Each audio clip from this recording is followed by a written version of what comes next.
మొదటి రాజుల గ్రంథము 11వ అధ్యాయము మొట్టమొదటి వచనం. మోయాబీయులు, ఎదోమీయులు, అమ్మోనీయులు, సీదోనీయులు, హిత్తీయులు అను జనులు మీ హృదయములను తమ దేవతల తట్టు తిప్పుదురు గనుక వారితో సహవాసము చేయకూడదనియు వారిని మీతో సహవాసము చేయనీయకూడదనియు యెహోవా ఇశ్రాయేలుకు సెలవిచ్చి ఉన్నాడు. అయితే రాజైన సొలొమోను ఫరో కుమార్తెను గాక ఆ జనులో ఇంకా అనేక మంది పరిస్త్రీలను మోహించి కామాతురత గలవాడై వారిని ఉంచుకొనుచూ వచ్చెను. చాలు, చిన్న ప్రార్థన చేస్తుంది.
సర్వశక్తి కలిగిన తండ్రి, కృప కలిగిన తండ్రి, దయ కలిగిన నాయన, ఈ యొక్క దయగలిగిన శ్రేష్టమైన నామాన్ని బట్టి ప్రభా లెక్కలేని వందనాలు, స్తోత్రాలు చెల్లించుకుంటున్నాను తండ్రి.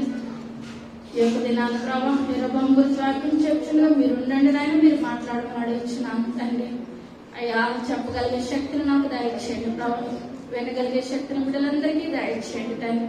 అయ్యా మేము వీడిని విడిచిపెట్టే వారంగా కాకుండా ప్రభా మా హృదయాల్లో భద్రపరచమని అడుగుతున్నాను తండ్రి. వాక్యంలో మేము కడగబడాలి ప్రభా, ప్రార్థనలో మేము కడగబడాలి తండ్రి. మీకు దగ్గరగా మహిమకరంగా జీవించే గొప్ప భాగ్యాన్ని దయచేయండి. ఈ యొక్క ఆరాధన ఆదరించేంతవరకు మీరే తోడుగా నేడుగా ఉండి మహిమ ఘనత ప్రభావాలు పొందమని త్వరగా రాబోచున్న యేసయ్య నామమున పెట్టి వేడుకొంచున్నాము తండ్రి, ఆమేన్. చదువుకున్న వాక్యం అట్లా చదువుకున్నాం. మోయాబీయులు, ఎదోమీయులు, అమ్మోనీయులు, సీదోనీయులు, హిత్తీయులు అను జనులు మీ హృదయములను తమ దేవతల తట్టు త్రిప్పుదురు గనుక వారితో సహవాసము చేయకూడదనియు వారిని మీతో సహవాసము చేయనీయకూడదనియు యెహోవా ఇశ్రాయేలుకు సెలవిచ్చి ఉన్నాడు. అయితే రాజైన సొలొమోను ఫరో కుమార్తెను గాక ఆ జనులలో ఇంకా అనేక మంది పరిస్త్రీలను మోహించి కామాతురత గలవాడై వారిని ఉంచుకొనుచూ వచ్చెను. అతనికి 700 మంది రాజకుమార్తెలైన భార్యలను 300 మంది ఉపపత్నులను కలిగి ఉండిరి. చాలండి దేవుడు మనకున్నాడు. ఇక్కడ మనం చూసుకున్నట్లయితే దేవాదేవుడు ప్రతిదీ కూడా మనకి చెప్పాడు అనమాట. మోషే ధర్మశాస్త్రం నందు ప్రతిదీ కూడా మన ధర్మశాస్త్రాన్ని దయచేస్తాడు. ఇది మంచిది, ఇది చెడు, ఇది మంచి, ఇది చెడు అని ప్రతిదీ కూడా మనకి వివరించి చెప్తూ వచ్చాడు. ఇక్కడ దేవుడు ఏం చేశాడంటే విగ్రహారాధన ఏమాత్రం కూడా చేసిన వాళ్ళ దేవుడు ఎంత మాత్రం కూడా క్షమించలేదు. ఇప్పుడు విగ్రహారాధనే క్షమించలేదు. ఇప్పుడు దేవుడు ఇప్పుడు ఏం చేస్తాడంటే సొలొమోను మహారాజు దేవుడు చెప్పింది ఏది కూడా మాట వినలేదు. సొలొమోను దేవుడు అంటే తెలుసు, దేవుడు అంటే తెలుసు, దేవుడు మాటలంటే తెలుసు, ప్రతిదీ తెలుసు. కానీ అన్య స్త్రీలను వివాహం చేసుకోవద్దంటే సొలొమోను మహారాజు అన్య స్త్రీలను వివాహం చేస్తున్నాడు. ఇప్పుడు ఎంతమంది వివాహం చేస్తున్నాడు అండి?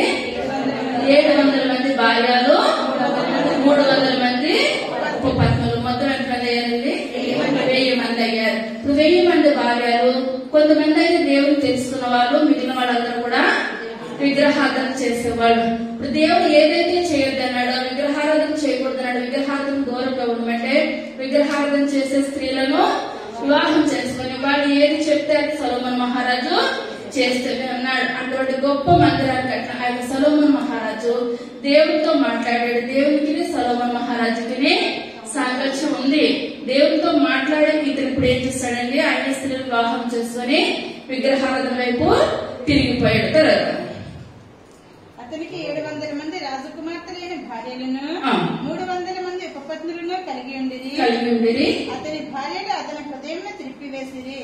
సొలొమోను వృద్ధుడైనప్పుడు అతని భార్యలు అతని హృదయమును ఇతర దేవతల తట్టు త్రిప్పగా అతని తండ్రి అయిన దావీదుని హృదయం వలె అతని హృదయం దేవుడైన యెహోవా ఎడల యథార్థము కాకపోయెను. సొలొమోను అష్టారోతు అను సీదోనీయుల దేవతను, మిల్కోము అను అమ్మోనీయుల హేయమైన దేవతను అనుసరించి నడిచెను. ఈ ప్రకారం సొలొమోను యెహోవా దృష్టికి చెడు నడత నడిచి తన తండ్రి అయిన దావీదు అనుసరించినట్లు యథార్థ హృదయంతో యెహోవాను అనుసరింపలేదు. సొలొమోను కెమోషు అనే మోయాబీల హేయమైన దేవతకు, మొలెకు అని అమ్మోనీయుల హేయమైన దేవతకును యెరూషలేము ఎదుటినున్న కొండ మీద బలిపీఠములను కట్టించెను. తమ దేవతలకు ధూపం వేయించు బలులను నర్పించుచుండిన పరస్త్రీలైన తన భార్యల నిమిత్తము అతడు ఇలాగ చేసెను. ఇశ్రాయేలు దేవుడైన యెహోవా అతనికి 2 మార్లు ప్రత్యక్షమై నీవు ఇతర దేవతలను వెంబడింపవలదని అతనికి ఆజ్ఞాపించినను. సొలొమోను హృదయం ఆయన యొద్ద నుండి తొలగిపోయెను. యెహోవా అతనికి ఇచ్చిన ఆజ్ఞను అతడు గైకొనకపోగా యెహోవా అతని మీద కోపగించి సెలవిచ్చినదేమనగా, నేను నీతో చేసిన నా నిబంధనను కట్టడలను నీవు అనుసరింపకపోవుట నేను కనుగొనుచున్నాను గనుక ఈ రాజ్యము నీకుండకుండా నిశ్చయముగా తీసివేసి నీ దాసునికి ఇచ్చెదను. ఆయనను నీ తండ్రి అయిన దావీదు నిమిత్తము నీ దినముల యందు నేను అలాగున చేయక నీ కుమారుని చేతిలో నుండి దాన్ని తీసివేసదను. రాజ్యమంతయు తీసివేయను. నా దాసుడైన దావీదు నిమిత్తమును నేను కోరుకున్న యెరూషలేము నిమిత్తమును ఒక గోత్రము నీ కుమారునికి ఇచ్చేదను. చాలా ఇక్కడ మనం చూసుకున్నట్లయితే దేవాదేవుడు ప్రజలు కూడా చెప్పి చేస్తాడనమాట. ఇప్పుడు మనకి తెలవకుండా పాపం చేస్తామని కూడా దేవుడు క్షమిస్తాడు. ఇక్కడ సొలొమోను తెలిసి ఇప్పుడు ఏం చేస్తున్నాడండి, పాపం చేస్తున్నాడు, విగ్రహారాధన చేస్తున్నాడు, ధూపాలు వేస్తున్నాడు, బలులు వేస్తున్నాడు. ఎంత చేసినా సరే దావీదు మీద ప్రేమను బట్టి దేవుడు ఏం చేస్తాడండి, సొలొమోను మహారాజు దగ్గరికి వచ్చి 2 సార్లు మాట్లాడాడు. సొలొమోను ఇదే మాత్రం కూడా నీకు కరెక్ట్ కాదు, నువ్వు విగ్రహారాధన చేయకూడదు, బలులు అర్పించకూడదని 2 సార్లు దేవాదేవుడు గద్దించడం సొలొమోను ఏం చేయలేదండి, ఏ మాత్రం కూడా మాట వినలేదు కనుక మరలా అంటున్నాడు, నీ యొక్క చేతిలోంచి నీ యొక్క రాజ్యాన్ని నేను తీసివేసి అది వేరే వాళ్ళకి ఇచ్చేస్తాను అని చెప్పినా సరే మీ తండ్రికి మాట ఇచ్చాడు కనుక ఒక గోత్రాన్ని మీకు ఇస్తున్నాను, మిగిలిన అన్ని కూడా వేరే వాళ్ళకి ఇస్తానని చెప్పినప్పుడు కూడా సొలొమోను ఏం చేయాలండి, ఏ మాత్రం కూడా దేవునికి లోబడడం గాని ప్రార్థనా జీవితం గాని ఏ మాత్రం కూడా సొలొమోను మహారాజు దగ్గర లేనప్పుడు దేవుడు ఏం చేస్తున్నాడంటే, ఇప్పుడు మన గోత్రాలు ఏదని చెప్పుకున్నామండి 12 గోత్రాలు. ఇప్పుడు 12 గోత్రాలు వేరే వాళ్ళకి ఇచ్చేయాలి కానీ ఇప్పుడు దేవుడు ఒక గోత్రంలో నుంచి లోకంలోనికి రావాలి కనుక ఇప్పుడు గోత్రాలు డివైడ్ అయిపోయినాయి. 2 1 11 కింద డివైడ్ అయిపోయినాయి. ఇప్పుడు ఎంత చెప్తున్నా సొలొమోను మహారాజు వెళ్ళలేదు కనుక దావీదుకు మాట ఇచ్చినందుకు ఆ యొక్క 2 గోత్రాలేమో ఒకవైపుకి 10 గోత్రాలు ఒకవైపుకి వెళ్ళిపోయినాయి. అదే అధ్యాయము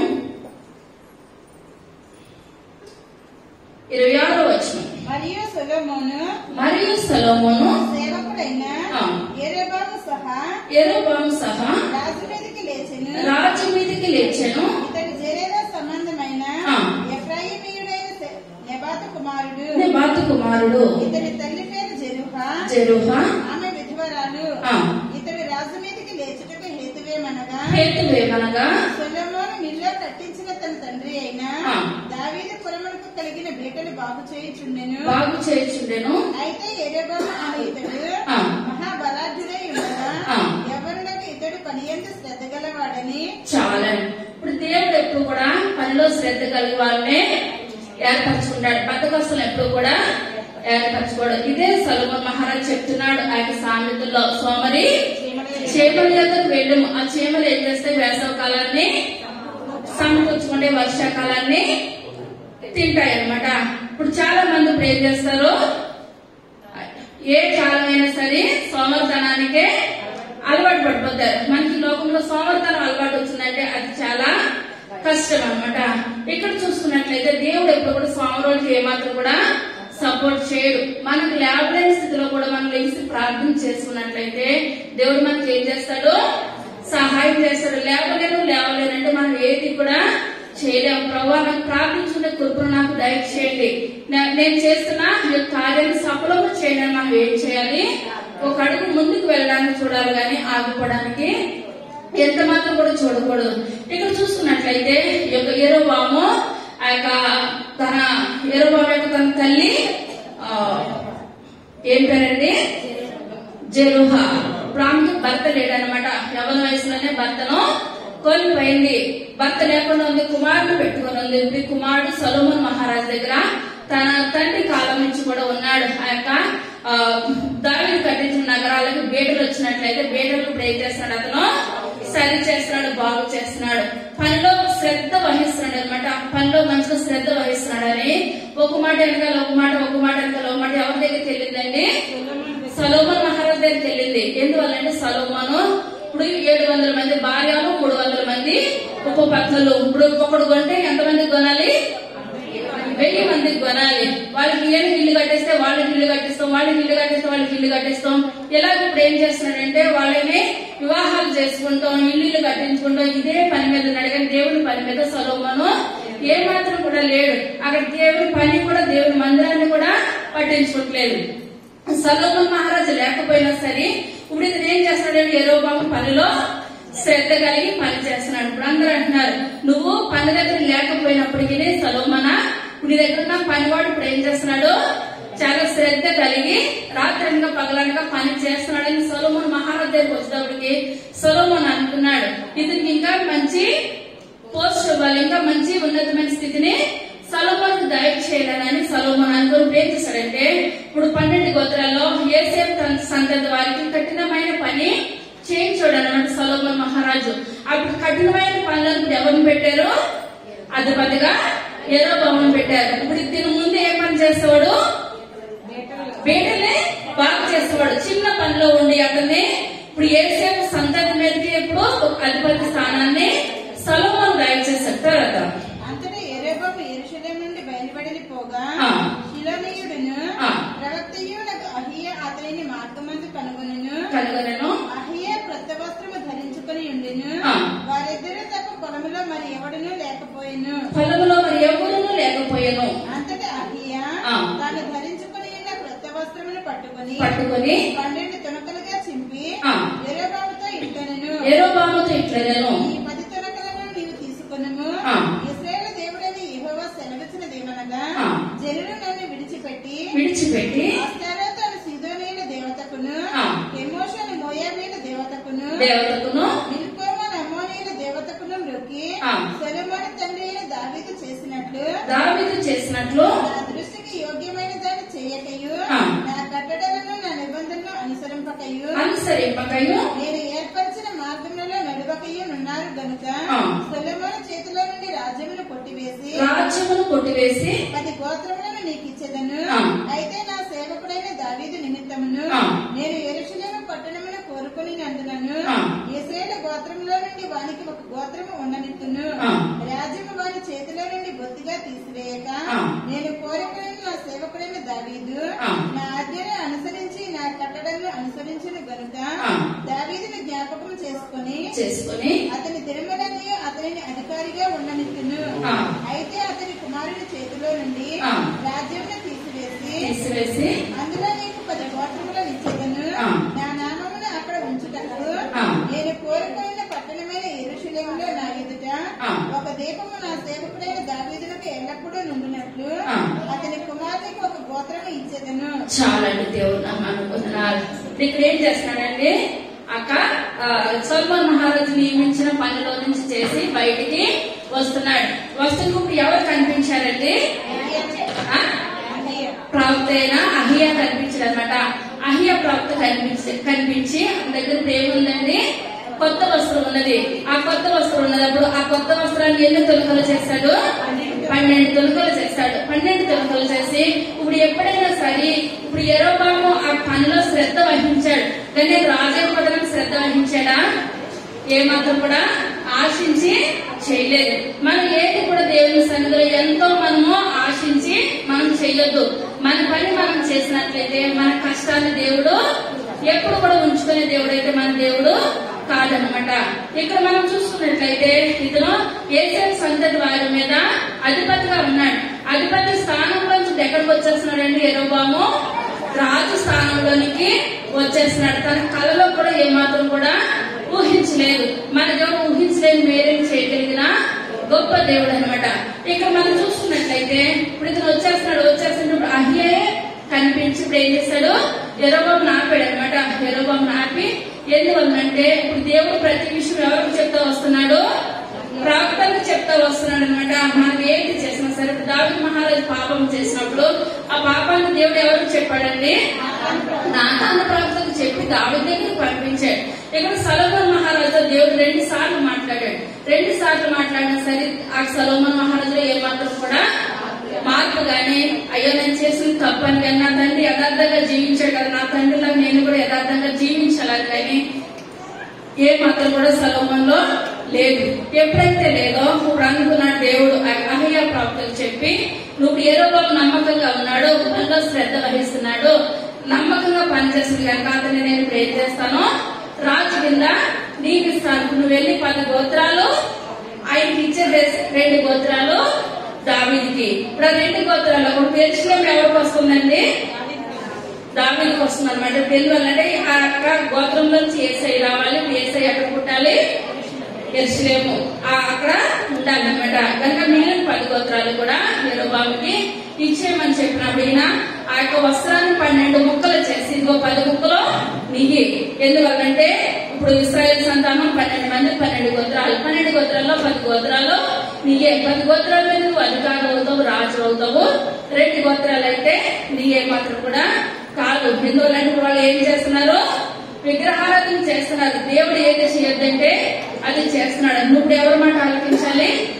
దేవుడి మాట ఆలకించాలి. దేవుడు చెప్పినట్లు నువ్వు నడిచినట్లయితే ఇప్పుడు పనిలో శ్రద్ధ వహించినప్పుడు ఆ బీటలు బాగు చేసే పనిలోంచి ఎక్కడికి వచ్చాడండి? రాజయ్య స్థానంలోనికి యెరొబోము వచ్చేసాడు. యెరొబోము వచ్చినప్పుడు యెరొబోము ఇంకా అంతకంత శ్రద్ధ వహించాలా, కిందకి దిగిపోవాలా? అంతకంతకి. ఎందువల్లంటే ప్రభా నాకు ఏ యోగ్యత లేదు, నాకు చిన్నప్పుడే తండ్రిని కోల్పోయాను, నా తల్లి నన్ను ఇంతవరకు పెంచి పోషించింది కనుక నేను ఇంకా నమ్మకం ఉండే కృపను నాకు దయచేయమని దేవుడు ఎప్పుడు కూడా మనం చేసిన మేలును జ్ఞాపకం చేసుకున్నట్లయితే ఇంకా మనం అంతకంతకి ఆశీర్వదిస్తాడు. ఆయన చేసిన మేలును కనుక మనం జ్ఞాపకం చేసుకోకపోతే మనల్ని ఏమాత్రం కూడా దేవుడు క్షమించే దేవుడైతే ఎంత మాత్రం కూడా కానే కాదనమాట. ఒక ఊర్లో ఒక రాజుగారు వస్తున్నారంటే గుర్రం మీద రాజుగారు వస్తుంటే ఆ పైన ఒక అమ్మాయి చింతకాయలు కోస్తున్నారు. చెట్టు మీద చింతకాయలు కోస్తుంటే గుర్రం మీద నుంచి రాజుగారు పైకి చూశారు.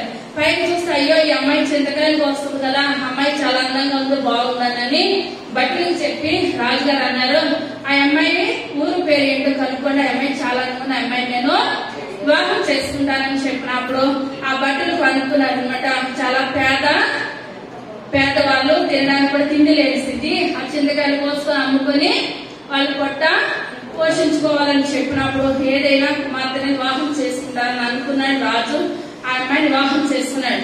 కొద్ది రోజులకి అనుకున్నాడంటే రాజుగారు నేను మళ్ళీ ఇదే స్థానంలో నేను తీసుకురావాలి, ఇదే విధిని తీసుకొస్తే నా భార్య ఏమంటది, అయ్యా నాదొకనప్పుడు ఇదే చెట్టు మీద చింతకాయలు కోస్తేనే పడుకున్న తినే స్థితి మాకి, మీరు చేసుకున్న తర్వాత నేను ఇప్పుడు ప్రధానంగా తిరుగుతున్నాను, పెద్ద పెద్ద ఉన్నతమైన స్థితిలో నేను ఉన్నానని ఒక్క మాట అంటదేమని అనుకుని రాజుగారు ఏం చేస్తారని తన భార్య తీసుకొని ఆ వీధంట వస్తున్నాడు అనమాట. ఆ వీధంట వస్తుంటే అదే ఇంకొక ఏళ్ళు వచ్చినప్పుడు ఆ చెట్టు మీద ఒక అమ్మాయి ఏం చేస్తుందండి, చింతకాయలకు వస్తుంది. చింతకాయలకు వస్తుంటే ఈ అంటుందంటే రాజుగారిని, రాజా ఏంటిలో వంకరగా ఉన్నాయి అంటుందంటే, ఏమంటుంది, వంకరగా ఉన్నాయి అంటుందంట.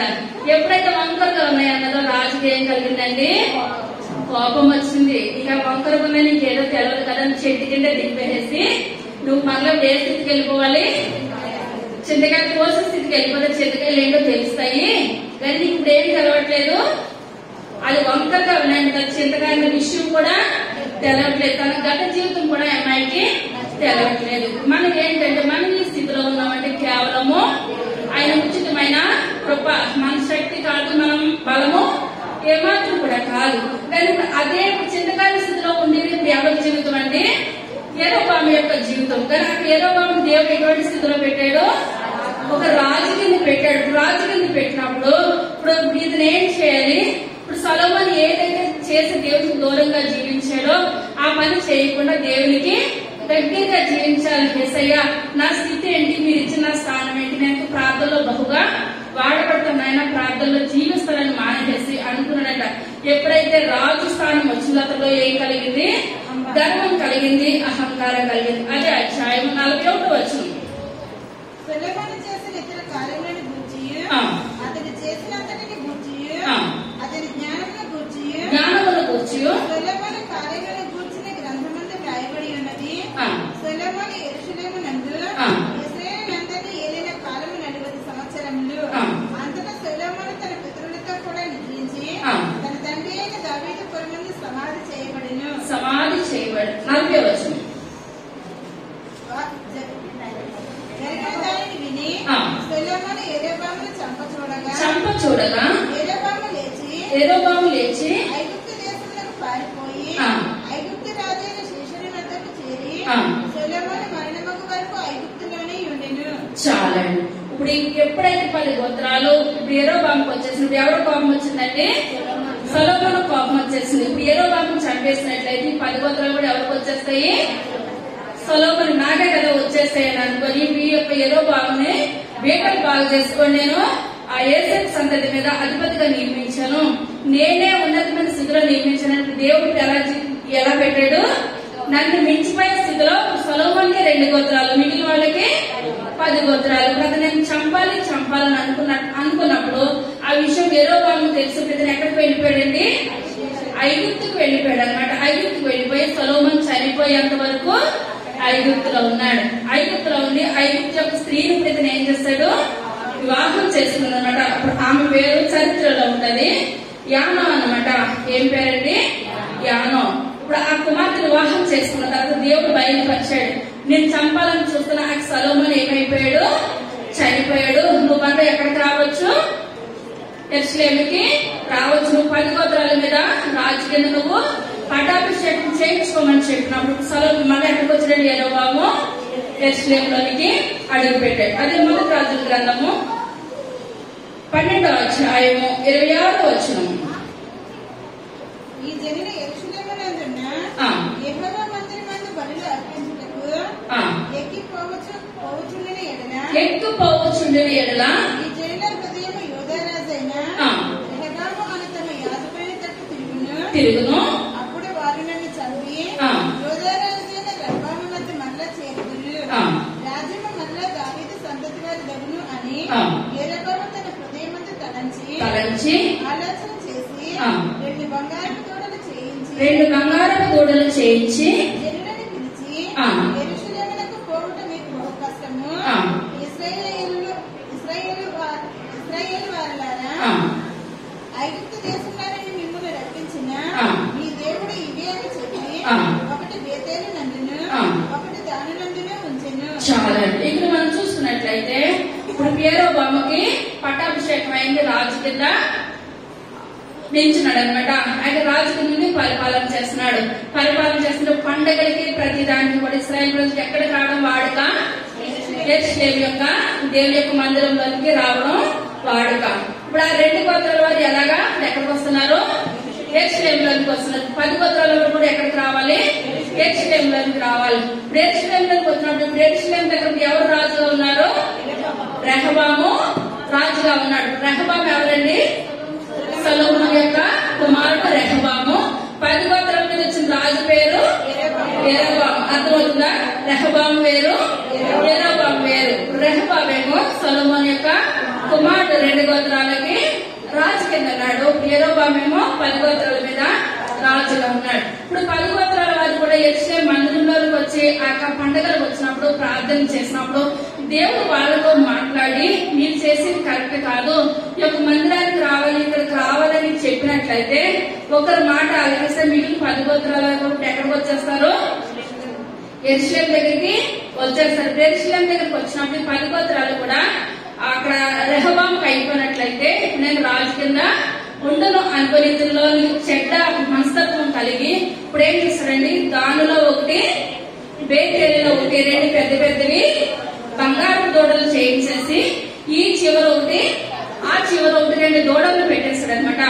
2 దూడలు పెట్టి మీరు యెరూషలేముకి వెళ్ళి మీరు ఏం చేయొద్దు, ప్రార్థనలో ధూపాలు వేయొద్దు, మీరు ఈ 2 ధూపం వేసిన యేసుప్రభు గారు చేసిన ఒకటే సమానం అవుతుందంటారా? మోషే కొండ మీదకి వెళ్ళినప్పుడు అహరోను ఏం చేస్తాడండి, దూడను తయారు చేశాడు. దూడను తయారు చేసినప్పుడు దేవుని కోపం వచ్చిందా, మెచ్చుకున్నాడా? దేవునికి బాధ అనిపించింది, కోపం వచ్చింది. మోషేతో అంటున్నాడు 40 రోజులు నా దగ్గరికి వచ్చేటప్పుడు ఇశ్రాయేలు ప్రజలు ఏం చేస్తున్నారు, దూడను తయారు చేసి ఆ దూడకి బలులు నైవేద్యాలు అర్పిస్తున్నారని చెప్పినప్పుడు మోషే కోపం వచ్చి పలకలో కింద పాడేశారనమాట.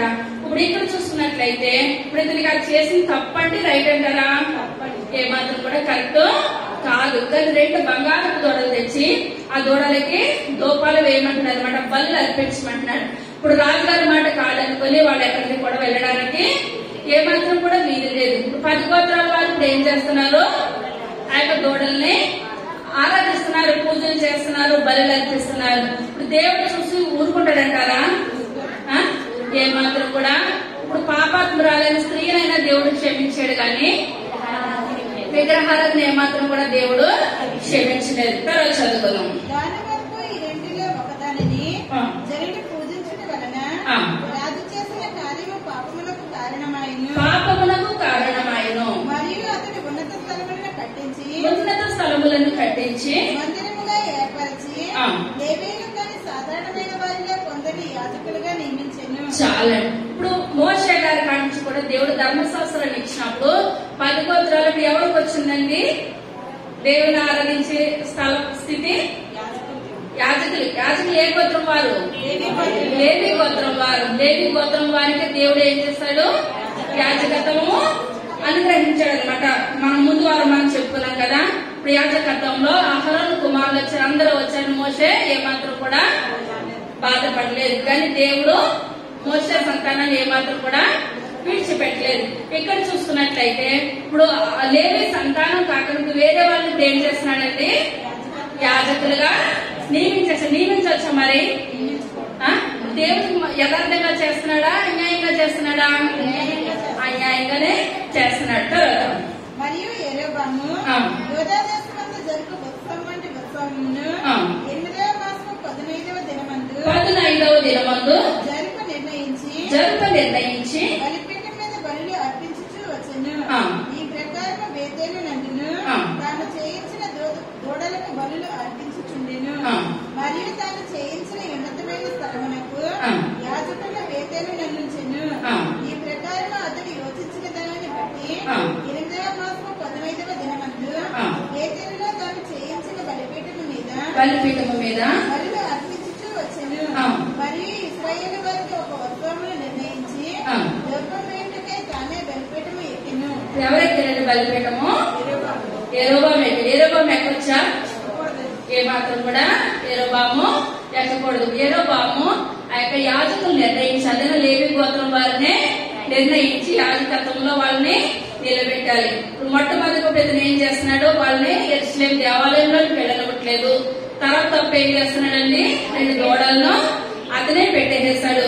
దూడలకి నమస్కారము చేయమంటున్నాడు. అది కూడా తను తీసుకున్నది తప్పు నిర్ణయం తీసుకున్నాడు. ఇప్పుడు 3వదిగా అప్పుడు ఏం చేస్తున్నాడు, వేరే యాజకులు అయితే ఏముంది, నేనైతే ఏముంది అని యాజకత్వానికి ఎవరు వచ్చేసారు, యెరొబామే వచ్చేసాడు. ప్రతిది కూడా రాంగ్ స్టెప్ వేసేస్తున్నాడు. ఇప్పుడు నిమిషంలో ఇతని స్థితి ఎక్కడికి వెళ్ళిపోయిందండి, ఉన్నతమైన స్థితిలోకి వెళ్ళిపోయింది. ఉన్నతమైన స్థితిలోకి వెళ్ళిపోయినప్పుడు ఇప్పుడు ఒక్కొక్క బిడ్డ కిందకి దిగుతున్నాడా, పైకి వెళ్తున్నాడా? ఎంత వేగ పైకి ఎక్కాడు అంత తొందరగా కిందకి దిగిపోతున్నాడు. మనకు కూడా దావీదు అంటాడు, ప్రభా నేను ఎక్కలేనైనా ఉన్నతమైన స్థానానికి నన్ను హెచ్చించండి ప్రభా. ఉరియా భార్య విషయంలో తప్ప దావీదు ఏ విషయంలోనూ కూడా పాపము ఎంత మాత్రం కూడా చేయలేదు. ఇప్పుడు ఇతను మాట మాటికి దేవుడిని ఇప్పుడు ఏం చేస్తున్నాడు, దేవుడికి విరోధంగా పాపము చేస్తూనే వస్తున్నాడు. వస్తున్నాడు, చేస్తూనే వస్తున్నాడు. 11వ అధ్యాయం మొట్టమొదటి వచనం. అంత దైవజనుడైన ఎవడు యెహోవా సెలవు నుండి బేతేలునకు వచ్చిన ధూపము వేయుటకై యెరొబాము ఆ బలిపీఠము వద్ద నిలిచి ఉండగా ఆ దైవజనుడు యెహోవా ఆజ్ఞ చేత బలిపీఠమునకు ఈ మాట ప్రకటన చేశాను. చాలా ఇప్పుడు మనం చూసుకున్నట్లయితే, ఈ లోకానుసారంగా చూసుకున్నట్లయితే, ఇప్పుడు చాలా మంది మనుషులు ఒకరు డైరెక్ట్ గా తిట్టగా ఎవరిని తిట్టారండి? పక్క వాళ్ళని తిడతారనమాట. కుక్క వస్తే కుక్కను, కోడి వస్తే కోడును పక్క పెట్టి తిడతారు. తిట్టిన వాళ్ళకి అర్థమవుతుంది, తిట్టించుకున్న వాళ్ళకి కూడా అర్థమవుతుంది. ఇక్కడ చూసుకున్నట్లయితే ఇప్పుడు అహియా చేసిన మాట మర్చిపోయాడు, అహియానే మర్చిపోయాడు అనమాట. మర్చిపోయి ఇప్పుడు ఇతనే యాజకత్వం చేసేస్తుంటే దేవుడు అక్కడ ఇంకొక బిడ్డని దైవజనుని పంపించాడు. దైవజనుని పంపించినప్పుడు ఇప్పుడు దైవజన్ డైరెక్ట్ గా ఎవరికి చెప్పాలి తప్పనని? యెరొబాము చెప్పాలి. కనుక దైవజనుడు యెరొబాము యొక్క ముఖం చూడడానికి కూడా ఇష్టపడతలేదు. ఇష్టపడకుండా ఎవరికి చెప్తున్నాడంటే దైవజనుడు బలిపీఠానికి చెప్తున్నాడు. బలిపీఠానికి చెప్తున్నాడంటే ఇప్పుడు అక్కడ ఎవరికి చెప్పినట్టు? యెరొబాముకు చెప్పినట్టే. కానీ డైరెక్ట్ యెరొబాముకి అర్థమవుతుందా? ఇక్కడ నేనే కదా ఉన్నాను, నాకు చెప్పకుండా బలిపీఠానికి చెప్తున్నాడు ఆయన. బలిపీఠం ఏమాత్రం కూడా మాట వినదు కదా. యెరొబాముకు చాలా కోపం వచ్చేస్తుంది. కోపం వస్తుంది కానీ తన జీవితాన్ని సరి చేసుకుంటున్నాడా? ఏమాత్రం కూడా సరి చేసుకుంటుంది. మనలో కోపం రావడం గొప్పతనం కాదు, కానీ మనం చేసిన తప్పు చేసినలా తప్పును సరి చేసుకున్న వాళ్ళే గొప్ప. ఆ తప్పుకు 10 తప్పులు చేయడం ఏమాత్రం కూడా పెద్ద గొప్ప విషయం అయితే ఏమాత్రం కూడా కాదు. తర్వాత ఆ దైవజనుడు ఈ మాట ప్రకటన చేశాను. బలిపీఠమా బలిపీఠమా దావీదు సంతతిలో యోషియా అనే ఒక శిశువు పుట్టును. నీ మీద ధూపం వేసిన ఉన్నత స్థలము యొక్క యాజకులను అతడు నీ మీద అర్పించును. అతడు మనుష్య శల్యములను నీ మీద దహనము చేయును. ఈ బలిపీఠము బద్దలైపోయి దాని మీద నున్న బుగ్గి ఒలికిపోవుటయే యెహోవా ఇచ్చి సూచన అని చెప్పి ఆ దినమున ఆ ప్రవక్త సూచన ఒకటి ఇచ్చెను.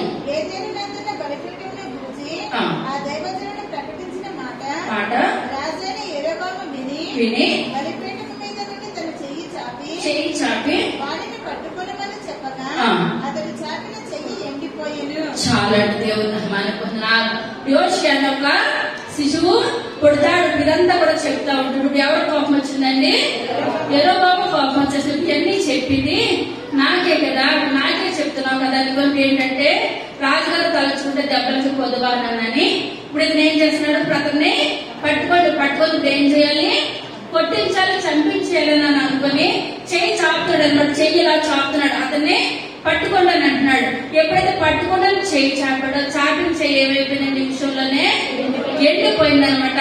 ఎండిపోయి వెనక్కి ఏమాత్రం కూడా ఇంకా రావట్లేదు. ఇప్పుడు మన చెయ్యి అయితే మనకు వస్తుంది, ఎండిపోయింది అనమాట. ఒక చెట్టు ఇప్పుడు ఎండిపోయినా, ఇప్పుడు ఏదైనా చెట్టు ఇలా రావాలన్నా ఎండిపోయిన చెట్టు ఏమాత్రం కూడా రాదు. ఎండిపోయిన చెట్టులో సగం చెట్టు ఏమైపోయింది? ఎండిపోయింది. ఎందువల్లంటే దైవజనుడికి చెయ్యి అంత మాత్రం కూడా చూపించొద్దు. దేవుడి లోకంలోకి వచ్చినప్పుడు అంటున్నాడు దేవుడు, మీరు తీర్పు తీర్చొద్దు. తీర్పు ఎవరు తీరుస్తారు?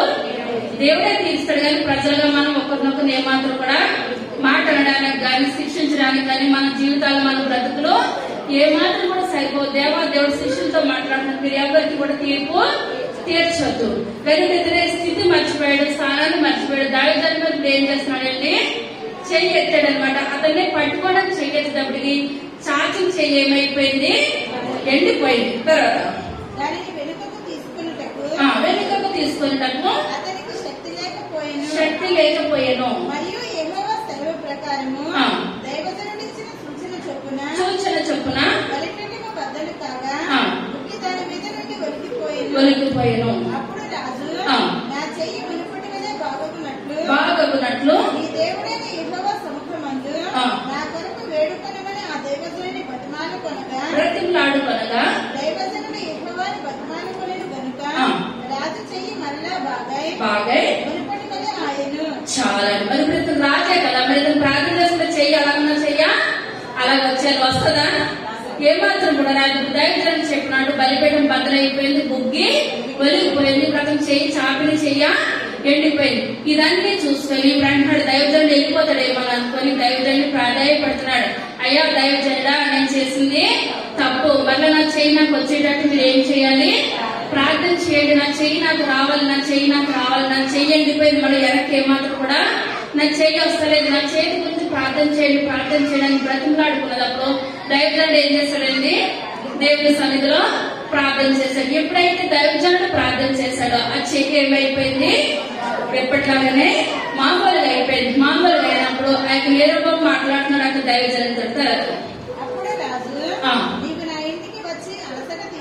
అలసట తీర్చుకొను నీకు బహుమతి ఇచ్చేదనని ఆ దైవజనుడితో చెప్పగా దైవజనుడు రాజుతో ఇట్లనెను, నీ ఇంటిలో సగము నీవు నాకు ఇచ్చినను, నీ ఇంటిలో సగము నీవు నాకు ఇచ్చినను, నీతో కూడా నేను లోపలికి రాను, ఈ స్థలమందు నేను అన్నపానములు పుచ్చుకొనను, అన్నపానములు పుచ్చుకొనవద్దనియు, నీవు వచ్చిన మార్గంలో తిరిగి పోవద్దనియు యెహోవా వాక్కు చేత నాకు సెలవైనని రాజుతో అనెను. అంతటా అతడు తాను బేతేలునకు వచ్చిన మార్గమును వెళ్ళక మరి యొక్క మార్గమును తిరిగిపోయాను. చాలా ఇప్పుడు యెరోబాము అంటున్నాడు, ఇటువంటి గొప్ప దైవజనుడు మా ఇంటికి రావాలి, మా ఇంట్లో ఇప్పుడు ఏం చేయాలి, భోజనం చేయాలని ఆశపడి మీరు మా ఇంటికి రావాలి, దైవజనుడా మీరు మా ఇంటికి రావాలి. మళ్ళీ నోరు ఏదైనా తిట్టాడంటే నోరేమైపోద్దండి, ఎందుకు రాకుండా అయిపోతుంది. చెయ్యి ఇలా అయిపోయింది, నేను ఇంకోటి నేను ఎలా ఉండాలి, చాలా జాగ్రత్తగా ఉండాలి, జాగ్రత్తగా దైవజనులతోటి మాట్లాడాలి అని అనుకొని ఈయన ఏమంటున్నాడు యెరోబాము, ఒకసారి మా ఇంటికి రండి, ఒకసారి మా ఇంటికి రండి అని బ్రతిమలాడుతుంటే ఈ యొక్క దైవజనుడు అంటున్నాడు, దేవుడు సెలవు లేకుండా నేను ఎవరింటికి రాను, ఎవరు గ్లాసులు మంచినీళ్ళు ఇచ్చినా నేను ఎంత మాత్రం కూడా తాగను. మీ ఇంటికి వచ్చినప్పుడు మీరు సగం ఆసనకు రాసిస్తానన్నా నేను మీ ఇంటికి వచ్చి విధానం ఎంత మాత్రం కూడా లేదు. మళ్ళా దేవుడు అంటున్నాడు, నువ్వే మార్గాన్ని వచ్చావు ఆ మార్గం కాకుండా వేరే మార్గాన్ని వెళ్ళమని చెప్పాడు. మీరే మాత్రం కూడా అభ్యంతరం పెట్టొద్దు, నేను ఈ మార్గాన్ని కాక వేరే మార్గాన్ని నేను వెళ్ళిపోతున్నానని చెప్పినప్పుడు యెరోబాము అనుకున్నాడు. రెండో మాట మాట్లాడితే నాకేమైపోద్ది అనుకుని ఏం మాట్లాడకుండా విడిచిపెట్టేసినప్పుడు ఆ యొక్క దైవజనుడు వేరే మార్గాన్న ఇప్పుడు వెళ్ళిపోయినప్పుడు ఈ యొక్క సంగతిని బట్టి యెరోబాముకి ఏం కలగాలండి, బైబుల్ కలగాలి. ప్రభా చెయ్యి చూపించాను, చెయ్యే ఎండిపోయింది, నేను ఒక అడుగు ముందుకేస్తే మొత్తం నా జీవితమే ఎండిపోయి నాశనం అయిపోనేమో, నేను చేసింది చాలా తప్పు ప్రభా, అతను ఏం చేయాలి, ప్రాధాయపడి పశ్చాత్తాపడి దావీదు గుర్తుకు రావాలి. దావీదు చేసిన పాపాన్ని పరుపు తేలి అంతా కన్నీరు కార్చి ఏడ్చాడు. ఇప్పుడు ఆ జీవితం పోయి ఇతను ఏం చేస్తాడంటే యెరోబాము ఎప్పటికప్పటికే దేవుడి కార్యాలు మర్చిపోతూ వస్తున్నాడు. మన జీవితంలో దేవుడు చేసిన మేలు ఏది కూడా మనము మర్చిపోతు. ఇశ్రాయేలు ప్రజలు ఆ ఎర్ర సముద్రం పాయలుగా చేర్చడం ఏంటి, ఆ ఎరుకోను రెండుగా విభజించడం ప్రతిదీ కూడా వాళ్ళు ఏం చేస్తున్నారు, నిమిషంలోనే మర్చిపోతున్నారు. కానీ మనం ఎప్పుడు కూడా దావీదు అదే ప్రతి విషయాన్ని కూడా దావీదు ఏం చేసుకోవాలండి, ఆయన గొర్రెలు కాకుండా జీవితం ప్రభా నన్ను ఏం చేసావు, సింహాసనం అధిష్టింప చేసావు ప్రభా, నన్ను రాజు కింద చేసావు నాయన, మీరు చేసిన మేలు నేను ఎప్పటికీ కూడా మర్చిపోయే స్థితి నాకు వద్దు ప్రభా. నిమిషం కూడా దావీదు మహారాజు కన్నీరు దేవుని సన్నిధిలో కారుస్తూనే వచ్చేవాడు అనమాట. ఇదే అధ్యాయము మొదటి రాజుల గ్రంథము 14వ అధ్యాయము మొట్టమొదటి వచనం. ఆ కాలమున యెరోబాము కుమారుడైన అబీయా కాయిలా పడగా యెరోబాము తన భార్యతో ఇట్లనెను, నీవు లేచి యెరోబాము భార్య వలె తెలియబడకుండా మారు వేషం వేసుకొని సిలోహునకు పొమ్ము, ఈ జనుల మీద నేను రాజు నగుదునని నాకు సమాచారం తెలియజెప్పిన ప్రవక్తయగు అహియా అక్కడ ఉన్నాడు. కాబట్టి నీవు 10 రొట్టెలను అప్పములను ఒక గుడ్డి తేనెయు చేత పట్టుకొని అతని దర్శించుము. బిడ్డ ఏమగునో అతడు నీకు తెలియజేయనని చెప్పగా యెరోబాము భార్య ఆ ప్రకారము లేచి షిలోహునకు పోయి అహియా ఇంటికి వచ్చెను. చాలా ఇక్కడ చూసుకున్నట్లయితే యెరోబాము కుమారుడు ఏమైందండి, కాయిలా పడిపోయాడు, భయంకరమైన వ్యాధి కలిగింది అనమాట. ఇప్పుడు రాజే ఇప్పుడు ఎంతమంది డాక్టర్లో చూపించుంటాడు కానీ ఏమాత్రం కూడా ప్రయోజనం లేదు. ఇప్పుడు చివరికి ఏ మాత్రం ప్రయోజనం లేనప్పుడు ఎవరు గుర్తుకొచ్చారండి? దీనికి ప్రవక్త దేవుడు గుర్తుకొచ్చారు అనమాట. మనకు అన్ని బాగుంటే ఆదివారం డ్యూటీకి వెళ్ళిపోతాం, ఏది బాగోకపోతే దేవుని సన్నిధానికి వస్తాం. మనం అలా కాదు. మనం ఎప్పుడు కూడా మనం ఏం చేయాలండి? దేవుని సన్నిధిలో మనం ఆయన చేసిన మేలు, ప్రభా నాకు ఆయుష ఆరోగ్యం ఇచ్చావు గనుక 6 దినాలు కష్టపడుతున్నాను అయ్యా, 7వ దినం నేను ఏం చేస్తున్నాను? ఈ యొక్క సన్నిధిలోకి వస్తున్నాను అని మనము దేవుని సన్నిధిలో మనం జ్ఞాపకం చేసుకున్నట్లయితే దేవుడు మనకు ఆయుష్నిస్తాడు, ఆరోగ్యాన్ని ఇస్తాడు. ఆ ఒక్కరోజు డ్యూటీకి వెళ్ళి మనం సంపాదించినట్టు ఏమి కూడా ఈ లోకంలో లేనే లేదు. ఇక్కడ చూసుకున్నట్లయితే యెరొబాము అన్ని డాక్టర్లు అన్ని చూపించాడు, ఎక్కడ కూడా బ్రతికుడని చెప్పినప్పుడు ఎవరు గుర్తుకొచ్చాడండి? ప్రవక్త గుర్తుకొచ్చాడు. అయితే రాజు అయిన తర్వాత పట్టాభిషేకం చేసుకున్న తర్వాత ఇప్పుడు ఎవరి దగ్గరికి వెళ్ళాలి? ఈయన అహియా ప్రవక్త దగ్గరికి వెళ్ళి, అయ్యా నేను బీటలు బాగు చేసుకున్న వాడిని, తర్వాత నన్ను సొలొమోను మహారాజు ఒక అధిపతిగా నియమించాడు యేసేపు సంతతి మీద. అటువంటి స్థితిలో ఉన్నవాడిని నన్ను మీరు గుర్తించి మీరు ఏం చేశారు? దేవుడి కృపను బట్టి నన్ను రాజు కింద చేశారు. ఈ స్థానంలో ఉన్నానంటే కేవలము దేవుడి చిత్తాన్ని బట్టి మీరు నన్ను ఆశీర్వదించారు. అందుని బట్టి మీకు వందనాలను కృతజ్ఞత చెప్పుకునే స్థితి ఏనాడు కూడా ఈ యొక్క యెరొబాములో ఎంత మాత్రం కూడా లేదు. కానీ కుర్రోడు ఇంకెంత మాత్రం బ్రతకడు అని తెలిసినప్పుడు తన భార్యతో చెప్పి ప్రేమంటున్నాడు, పలానా చోట ప్రవక్త అని ఒక ఆయన ఉన్నాడు. అప్పుడు చెప్తున్నాడు, ఆయనే నాకు దారిలో కనపడి ఏం చేస్తాడు? ఒక వస్త్రాన్ని 12 ముక్కలు చేసి 10 ముక్కలు నాకు ఇచ్చి 10 గోత్రాల మీద రాజు అవుతావని చెప్పాడు. ఇప్పుడు అతను వెళ్ళి నీ కుమారుడు స్వస్థపడిపోను అంటే స్వస్థపడిపోతాడు మన కుమారుడు, నువ్వు అక్కడికి వెళ్ళు, మళ్ళా నువ్వు రాజు భార్య కింద వెళ్ళొద్దు, ఎందుకు పనికిరాని సిల్క్ చీర కట్టుకొని నువ్వేం చేస్తావు? ఇప్పుడు రాజు భార్య కింద వెళ్ళాలంటే రాజు గారికి తగ్గట్టు గిఫ్ట్ లో పట్టుకొని వెళ్ళాలి. ఇప్పుడు మామూలుగా ఒక దైవజనుడే కదా, ఆయన ఏం తింటాడో, ఒక రొట్టె తింటాడు, ఏదో సాదా సీదాగా తింటాడు కదా, నీ స్తోమతకు తగ్గట్టు ఆ విధంగా ఒక 10 రొట్టెలు తీసుకొని వెళ్ళు, సరిపోతుంది. ఆ రాజుగారు ఆయన ఏమంటాడు? దైవజనుడు నీ కుమారుడు స్వస్థపడిపోతాడని అంటాడు. నువ్వు యెరొబాము భార్య కింద వెళ్ళదు, ఒక పేద స్త్రీ కింద వాటి దగ్గరికి వెళ్ళు అని చెప్తున్నాడు. ఇప్పుడు మనం ఎవరిని మోసం చేస్తున్నాం అండి? మాటకి దేవుడిని మోసం చేస్తున్నాం. కానీ దేవుడు మోసం చేస్తాం అనుకుంటున్నాం, మనకు మనమే మోసం చేసుకుంటున్నాం. ఇప్పుడు మనకు నష్టం తప్పించి దేవునికి ఎంత మాత్రం కూడా నష్టం కాదు. మన యొక్క దినాన్ని మనం దేవుని సన్నిధిలోకి వచ్చామంటే మనకి పిల్ల తరాల ఆశీర్వాదం, మన కుటుంబానికి ఆశీర్వాదం తప్పించి వేరే వాళ్ళకైతే ఎంత మాత్రం కూడా కానే కాదు. కానీ చెప్పినప్పుడు బాగా అయినా ఏమనాలండి? అయ్యా మన దైవజనుని ఏమాత్రం కూడా మోసం చేయొద్దు. మన స్థితి ఏంటి? మన బ్రతికేంటి? నువ్వు ఆ బీటలు బాగు చేసిన స్థితిలో కూలివాడి కింద ఉన్న స్థితిలో నువ్వు స్థితిలోకి వచ్చావు. అక్కడ ముందే నీకేమైంది? అక్కడ చెయ్యి ఎండిపోయింది. రెండోది ఏంటండి? చెయ్యి ఎండిపోయింది. నువ్వు మనిషిగా ఎండిపోయినట్లయితే ఎవరు నిన్ను మామూలుగా చేసేవారు ఎవరు లేరు. మరలా నువ్వు ఎవరిని మోసం చేస్తున్నావు? దేవుని మోసం చేస్తున్నావు, దైవజనుని మోసం చేస్తున్నావు. నువ్వు తప్పు నిర్ణయం తీసుకుంటున్నావు, నాకేం చేస్తున్నావు? తప్పుదారిని నువ్వు తీసుకుని నన్ను కూడా అదే దారిలో నువ్వు నన్ను తీసుకొని వెళ్తున్నావు అని దేవుడు చెప్పాలండి, భార్య చెప్పాలి. కానీ భార్య భర్త ఏదంటే భార్య అదే అంటది. అలా ఉన్నారు మన బైబిల్ గ్రంథంలో ఎవరు? అననీయ సప్పేరా. అననీయ ఏమంటే సప్పేరా కూడా అదే అండి. కాదు, మన జీవితాల్లో భర్త తప్పు నిర్ణయం తీసుకున్నట్టు భార్య ఏం చెప్పాలండి? సరి చేయాలి. భార్య తప్పు నిర్ణయం తీసుకున్న భర్త ఏం చేయాలి? సరి చేయాలి. ఇద్దరు కూడా తప్పుడు మార్గాన ఏమాత్రం కూడా రాకూడదు. కానీ భర్త ఏం చెప్తే ఇప్పుడు ఈమె ఏం చేస్తుందండి? ఒక సాధారణ స్త్రీలాగా తన భర్త ఏది చెప్తే అదే పేద స్త్రీ కింద ఒక దైవజను ఒక ప్రవక్త దగ్గరికి వెళ్తుంది అనమాట.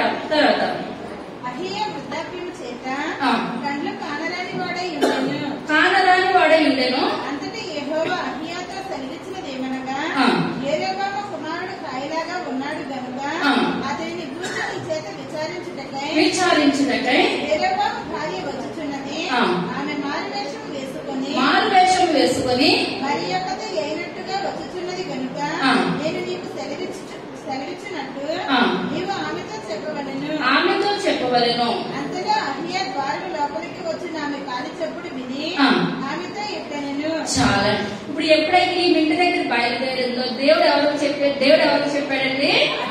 అహియాకి చెప్పాడు అనమాట. అహియా నీ కళ్ళు కనపడతలేదు కదా, నువ్వు వృద్ధాప్యంలో ఈ రోజు రేపు చనిపోవడానికి ఉన్నావు కదా, నీకు కళ్ళు కనపడతలేదని యెరొబాము భార్య ఎలా వస్తుంది? మారువేషంతో అయ్యి వేరే సాధారణ స్త్రీకి నీ దగ్గరికి వస్తుంది. ఆమె రాజు యెరొబాము యొక్క భార్య. నువ్వు చేసిన మేలంతా కూడా మర్చిపోయి తన కుమారుని గురించి ఏం చేస్తుంది? కాని మాట చెప్పడానికి నీ దగ్గరకు వస్తుంది. నేను నీ నోటంటే ఏదైతే మాటలు చెప్పేస్తాను నువ్వేం చేస్తావో ఆమెకు నువ్వు చెప్పాలి అని ముందుగానే దేవుడు ప్రేమను బయలుపరిచాడండి.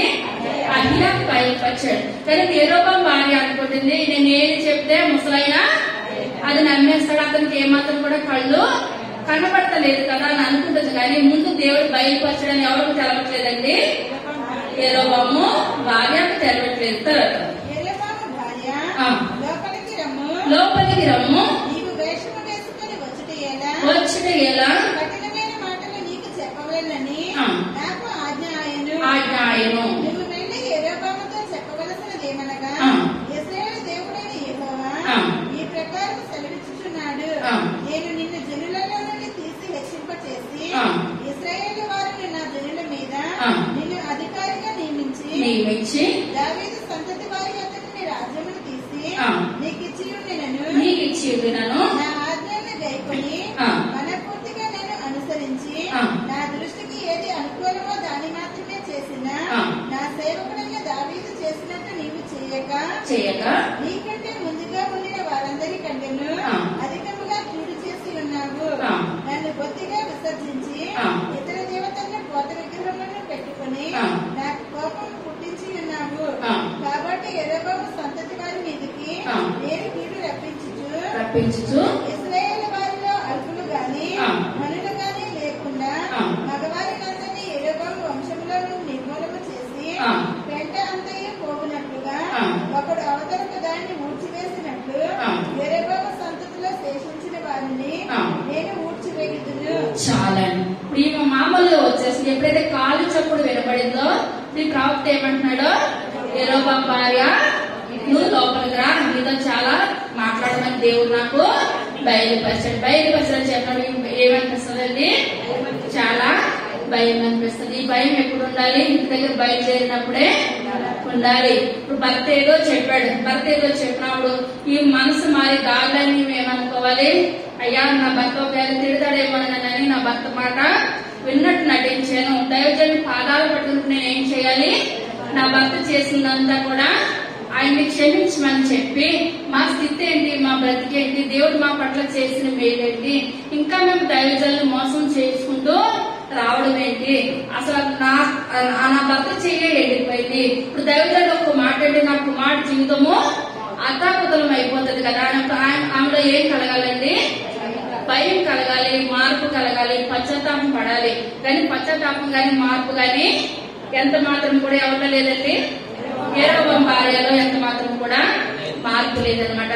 మార్పు లేనప్పుడు అప్పుడు ఆయన అంటున్నాడు, ప్రవక్త అంటున్నాడు, అహియా ప్రవక్త, మీరు సొలొమోను మహారాజు దూపాలు వేస్తున్నాడు, బలులు వేస్తున్నాడు, విగ్రహారాధన చేస్తున్నాడు అని ఆ యొక్క దావీదు సంతతి వారిని కాకుండా ఇప్పుడు రాజ్యాన్ని మీ చేతిలో పెట్టారు. మరి మీరేం చేస్తున్నారు? అంతకన్నా ఎక్కువగా బలులు మీరు అర్పిస్తున్నారు. కఠినమైన మాటలు మీకు చెప్పాలి. మీ యొక్క అక్కడ సమాధిలోనికి ఉన్నతంగా నీ యొక్క కుమారుడే వెళ్తాడు, మిగిలిన వాళ్ళందరూ కూడా భయంకరమైన మరణము వస్తారు. సమాధిలోకి ఎవరు కూడా వెళ్ళరు. ఆ శవాలు ఎందుకు కూడా పనికిరాని స్థితిలోకి వెళ్లిపోతాయి. ఒక్కొక్క మాట ఎవరు మాట్లాడిస్తున్నారండి? దేవాది దేవుడు మాట్లాడిస్తున్నాడు. మనం ఏం చేయాలంటే అంత బాగా దేవుని పెట్టే స్థితిలో మనం ఏమాత్రం కూడా ఉండదు. తెలకు ఒకవేళ పాపం చేసినా రెండోసారి అంటూ ఆ యొక్క విషయాన్ని మన జీవితంలో మన బ్రతుకులో రానివ్వకూడదు. తర్వాత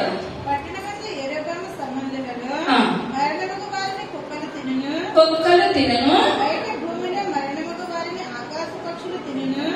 యెహోవా మాట ఇచ్చి ఉన్నాడు. కాబట్టి నీవు లేచి నీ ఇంటికి పొమ్ము. నీ పాదములు పట్టణంలో ప్రవేశించినప్పుడే చాలా చనిపోయిన శవం ఎలా తింటాయంటండి? కుక్కలు తింటాయంట. ఆకాశ పక్షులు ఎత్తుకెళ్ళిపోతాయంట. ఇప్పుడు మనం ఎంతమంది పిల్లలు కనుక్కున్నామన్నది మనకు కాదు గాని, మన పుట్టికి ఎలా ఉండాలని కాదు గాని, మనం చనిపోయినప్పుడు ఎలా ఉండాలండి? మంచిగా ఉండాలి. 10 మంది వచ్చి మన తల చుట్టూ కూర్చోవాలి. అక్కడ ద్వారకా చనిపోయినప్పుడు అక్కడ ఉన్న స్త్రీలందరూ కూడా ఏం చేస్తారండి? ఏడ్చారు. అమ్మ మాకు కుట్టిన వస్త్రాలు ఇయ్యి, అమ్మ కుట్టిన వస్త్రాలు ఇయ్యి. అమ్మన్ని ధర్మ కార్యాలు చేసింది, మంచి కార్యాలు చేసిన. రాత్రంతా కూడా ఎలుగెత్తి ఏడ్చినప్పుడు ఆ ఉదయమే పేతురు గారు వచ్చినప్పుడు పేతురు గారు ప్రార్థన చేయగా కుమార్తె ఏమైంది? బాగుపడి పైకి లేచింది అనమాట. కానీ మనం చనిపోయినప్పుడే మన గురించి మన యొక్క జీవితం అంతా కూడా చెప్పుకుంటారు. మన మరణం ఎలా ఉండాలి? గొప్పగా ఉండాలి, ఘనంగా ఉండాలి. కానీ ఇక్కడ ఈ 7 సంతతి వరకు ఇప్పుడు రాజు వాళ్ళు చనిపోతే వాళ్ళ శవాలు ఎలా ఉంటాయంట? కుక్కలు చేతిలోపలు కాళ్ళలోపలు పట్టుకెళ్ళిపోతారంట, ఆకాశ పక్షులు పట్టుకెళ్ళిపోతాయి. కానీ ఇప్పుడు శవం అన్నది ఇప్పుడు ఎక్కడికి వెళ్ళాలి? సమాధిలోనికి వెళ్ళాలి. ఏ మాత్రం కూడా సమాధిలోనికి వెళ్ళదు. ఎవరు చెప్తున్నారండి? అహియా ప్రవక్త దేవుడు పలికిస్తున్నాడు అనమాట. తర్వాత కాబట్టి నువ్వు లేచి నీ ఇంటికి పొమ్ము, నీ పాదములు పట్టణంలో ప్రవేశించినప్పుడే నీ బిడ్డ చనిపోవును. అతని నిమిత్తము ఇశ్రాయేలు వారందరూ అంగలార్చుచు సమాధిలో అతనిని పెట్టుదురు. ఇశ్రాయేలు దేవుడైన యెహోవా యెరొబాము సంబంధంలో ఇతని యందు మాత్రమే అనుకూలమైన దాన్ని కనుగొనెను గనుక యెరొబాము సంతతి వారిలో ఇతడు మాత్రమే సమాధికి వచ్చును. ఇదియుగాక యెహోవా తన నిమిత్తము ఒకడు ఇశ్రాయేలు మీద వారి మీద రాజుగా నియమింపబోచున్నాడు. ఆ దినమనే అతడు యెరొబాము సంతతి వారిని నిర్మూలన చేయును. కొద్ది కాలంలోనే ఆయన అతని నియమింపబోవును. ఇశ్రాయేలు వారి దేవతా స్తంభములను నిలిపి యెహోవాకు కోపము పుట్టించి ఉన్నారు కనుక నీటి యందు రెల్లు అలలాడినట్లు యెహోవా ఇశ్రాయేలు వారిని ముద్ది ఒకడు వేరుగా పెళ్లగించినట్లు వారి పితరులకు తాను ఇచ్చిన ఈ మంచి దేశములో నుండి వారిని పెళ్లగించి వారి యూఫ్రటీసు నది అవతలకు చెదరగొట్టును. మరియు తానే పాపము చేసి ఇశ్రాయేలు వారి పాపము చేయుటకై కారకుడైన యెరొబాము పాపములను బట్టి ఆయన ఇశ్రాయేలు వారిని అప్పగింపబోచున్నాడు. అప్పుడు యెరొబాము భార్య లేచి వెళ్లిపోయి తిర్సా పట్టణమునకు వచ్చెను. ఆమె లోగిటి ద్వారపు గడప యొద్దకు రాగానే ఆ చిన్నవాడు చనిపోయెను. జరిగి అతనిని సమాధిలో పెట్టి చాలా ఏమైందండి? ఇప్పుడు ప్రవక్త చెప్పినట్టు జరిగిందంటారా? దాని ప్రవక్త ఇన్ని మాటలు మాట్లాడుతున్నా సరే ఇంట్లో ఏం కలగలేదు. పశ్చాత్తాపం, అయ్యా నా భర్త చేసింది తప్పు, నేను చేసింది తప్పు, మా కుటుంబాన్ని మీరు ఆ రకంగా చేయొద్దయ్యా, నా కుమారుని మీరు ఏం చేయాలి?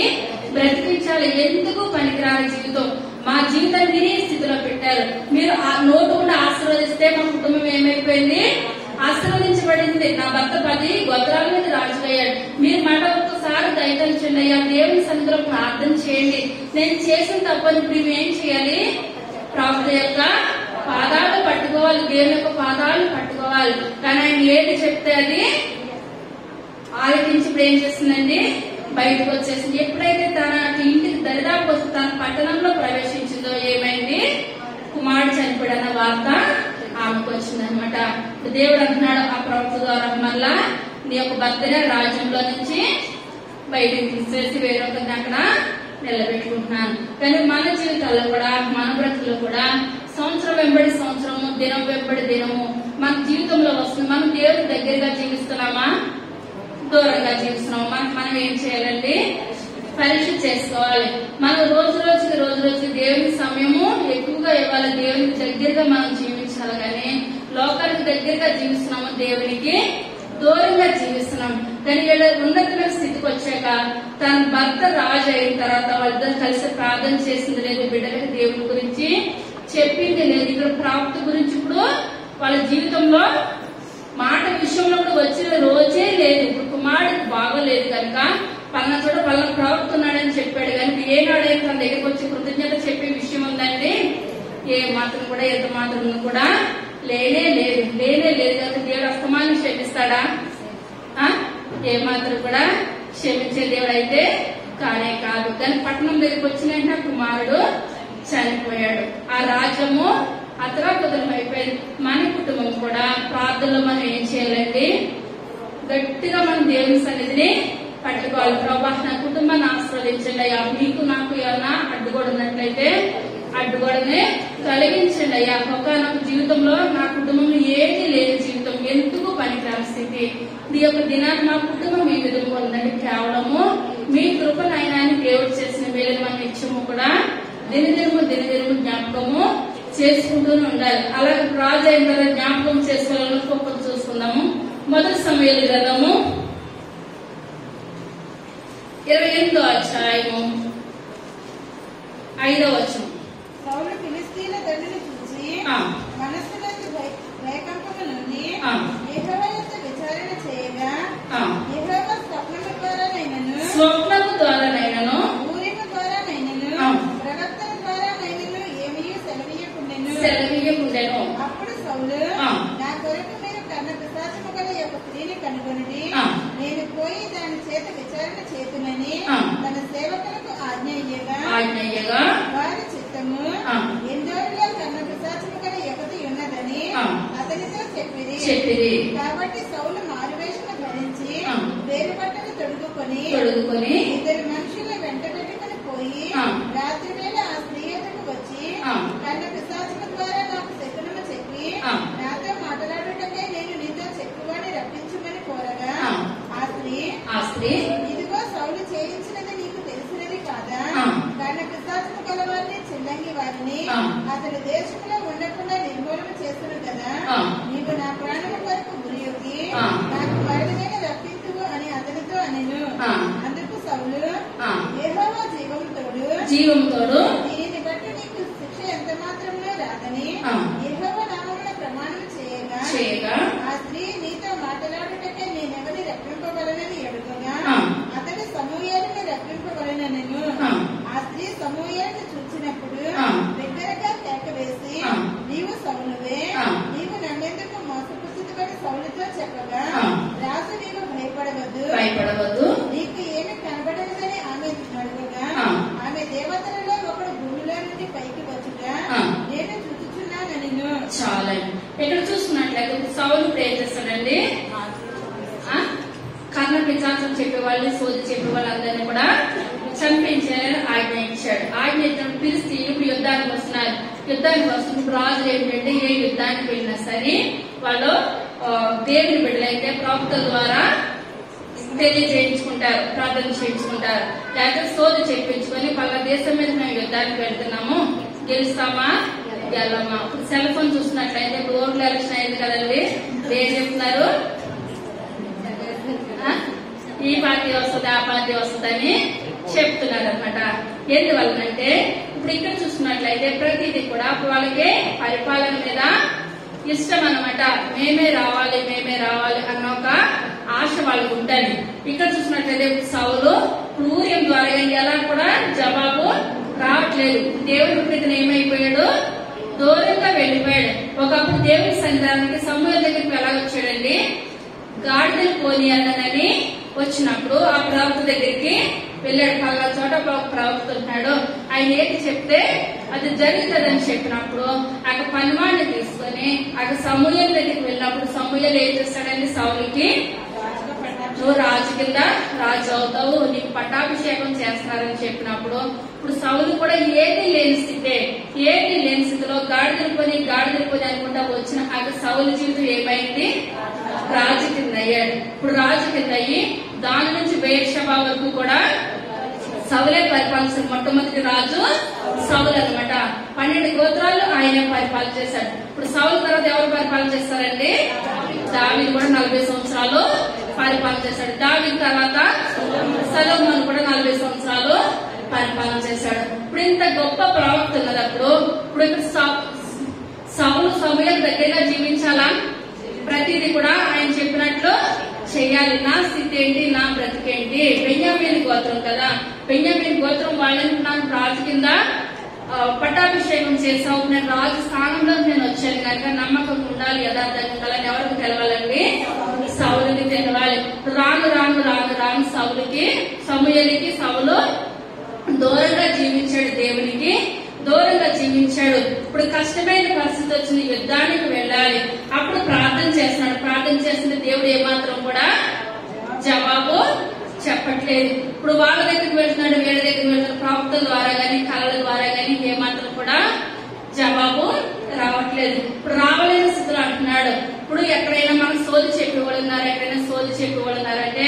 ఎందోలో ఒక స్త్రీ ఉందని చెప్పినప్పుడు సౌలు ఏ వేషంతో వెళ్ళాడండి?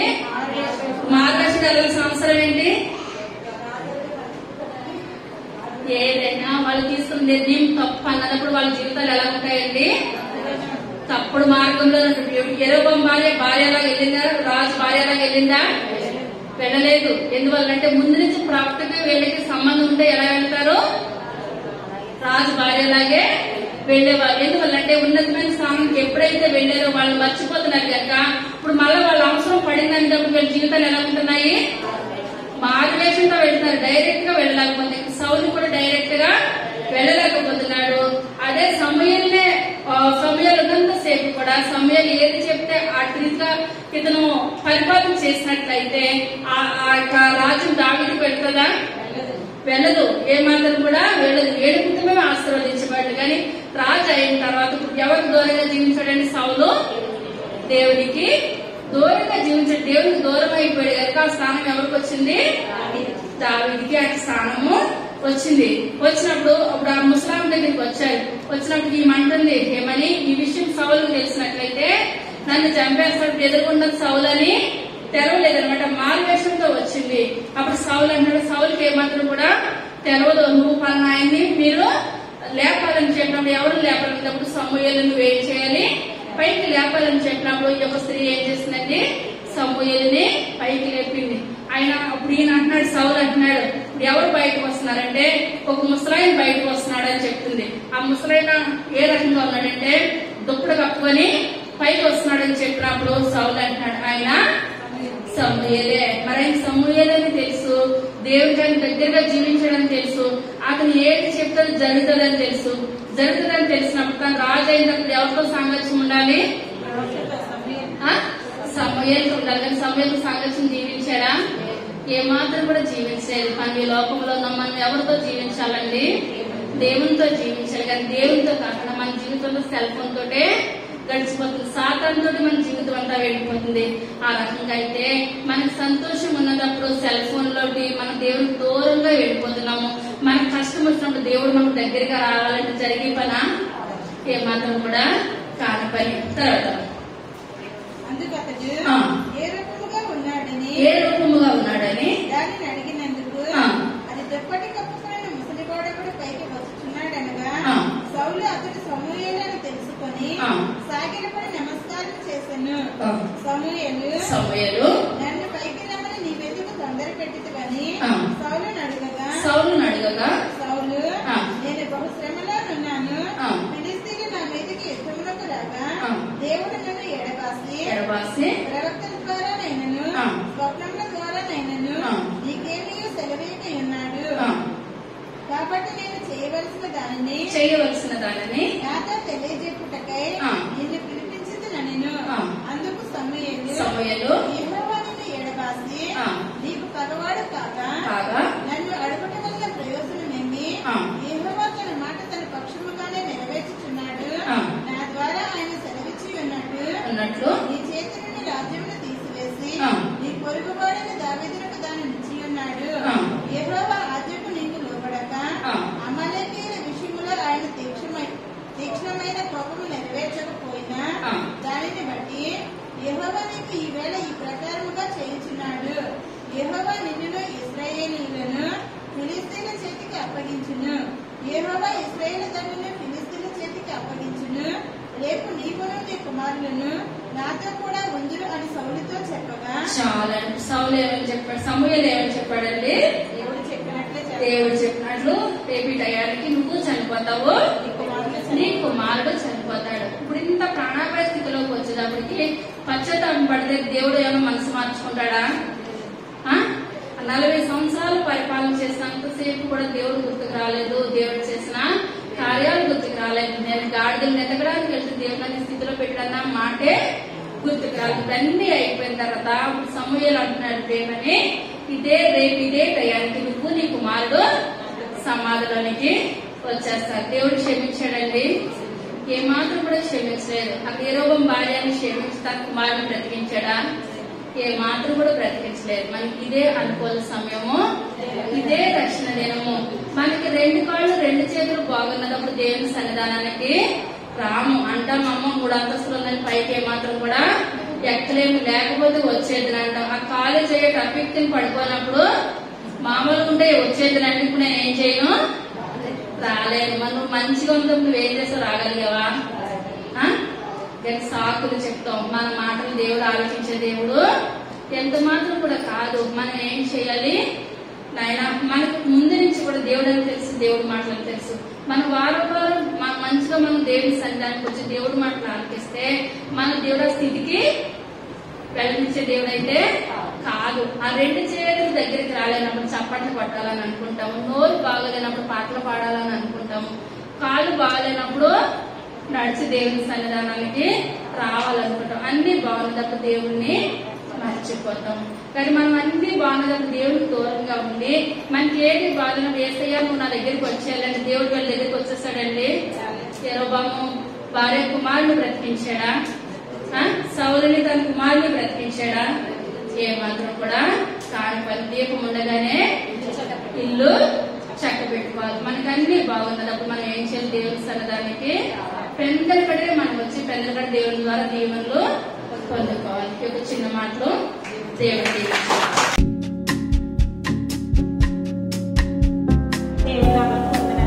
నా సాక్ష్యం ఏంటంటే కడుపులో చాలా విపరీతమైన నొప్పి వచ్చిందండి. హాస్పిటల్కి వెళ్ళాను. హాస్పిటల్కి వెళ్తే సెలవులు పెట్టారు, ఇంజక్షన్ చేశారు. కానీ నొప్పి అయితే తక్కువ కాలేదండి.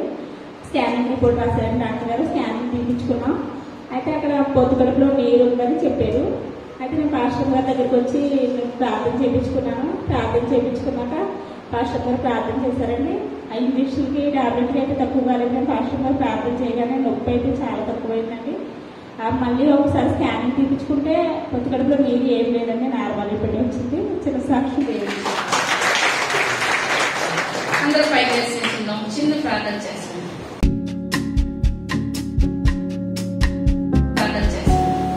సర్వశక్తి కలిగిన తండ్రి, కృప కలిగిన తండ్రి, దయ కలిగిన ఆయన మీ యొక్క దయ కలిగిన శ్రేష్టమైన నామాన్ని బట్టి ప్రభావ లెక్కలేని వందనాలు స్తోత్రాలు చెల్లించుకుంటున్నాను తండ్రి. అయ్యా యెరోబాము భార్య ప్రభా, యెరోబాము కూడా బాబు అయ్యా రాజులంతసేపు నాయన మీ మాటలు మర్చిపోయారు ప్రభావ, మిమ్మల్ని మర్చిపోయారు తండ్రి. నిలబెట్టిన ప్రవక్తలే మర్చిపోయారు ప్రభావ. కుమారుడు బాగోలేని స్థితిలో మారువేషంతో వెళ్ళారు ప్రభావ. అయ్యా సౌలు కూడా 40 సంవత్సరాలు పరిపాలన చేసినప్పుడు తండ్రి మీకు దూరంగానే జీవించాడు ప్రభావ. అయ్యా మీరు కళల ద్వారా కాదు నాయన ప్రభావ, స్వప్నముల ద్వారా కాదు నాయన, ప్రవక్తల ద్వారా తెలియచెప్పలేనప్పుడు ప్రభావ నాయన అయ్యా నాయన సమూయేలు ద్వారా నాయన తెలియజేసుకోవడానికి వచ్చాడు ప్రభావ. బ్రతుకున్న సమూయేలు దగ్గరికి వెళ్ళేది జీవితం లేదు ప్రభావ, చనిపోయిన తర్వాత వచ్చాడు తండ్రి. అయ్యా మేము అన్ని బాగున్నప్పుడు మీకు దూరంగా జీవిస్తాం ప్రభావ. ఏది బాగాలేనప్పుడు ప్రభావ మీ యొక్క సరిదానికి కావాలనుకుంటాం తండ్రి. అప్పుడు మీరు మా మాట వినరు ప్రభావ. ఎందువల్లంటే మాకు అన్ని బాగున్నప్పుడు మేము మీ మాట వినలేనప్పుడు తండ్రి అప్పుడు మీరు మా మాట వినరు ప్రభావ. పైన అగ్ని ఆరదు, పురుగు చావదు తండ్రి. పటపట పండ్లు కొనుక్కుంటారు ప్రభావ. అటువంటి స్థితి నుంచి విడుదల పొందాలి నాయన. ఇదే అనుకూల సమయం తండ్రి, ఇదే రక్షణ దేవుడు ప్రభావ. దీపముండగానే మా జీవితాలను సరి చేసుకునే కృపను దయచేయండి. అయ్యా యెహోషువ మాట్లాడుతున్నాడు తండ్రి, నేను నా ఇంటి వాళ్ళని యెహోవాను సేవిస్తామన్నట్టు ప్రభావ. కుటుంబాల ద్వారా మీ యొక్క సన్నిధిలో స్తుతించే కృపను దయచేయండి, ప్రార్థించే కృపను దయచేయండి. మీకు మరింత దగ్గరగా మేము జీవించే గొప్ప భాగ్యం దయచేయండి. విన్న వాక్యం మా హృదయంలో భద్రపరచండి ప్రభావ. అయ్యా ఏమాత్రం కూడా నాయన బాబు విని విడిచిపెట్టే వారంగా మేము ఉండదు బాబు. ఎందువల్లంటే తండ్రి నాయన తర్వాత నాయన మాకు అవకాశం ఉండదు ప్రభావ. మాకు అవకాశం ఇచ్చినప్పుడు మీకు దగ్గరగా జీవించే గొప్ప కృపను దయచేయండి నాయన. ఇంకా మేము మారువేషాలతో మేము ఈ యొక్క సన్నిధిలోకి వస్తున్నామేమో తండ్రి. అయ్యా మారువేషాలు మాలో ఉండదు ప్రభావ. ప్రశస్తమైన వస్త్రాలు దయచేయండి. మీకు దగ్గరగా జీవించే గొప్ప భాగ్యాలు దయచేయండి. మీరే ఉండి మీరే మాట్లాడి మహిమ గంట ప్రభావాలు పొందమని త్వరగా రాబోతున్న యేసయ్య నామములో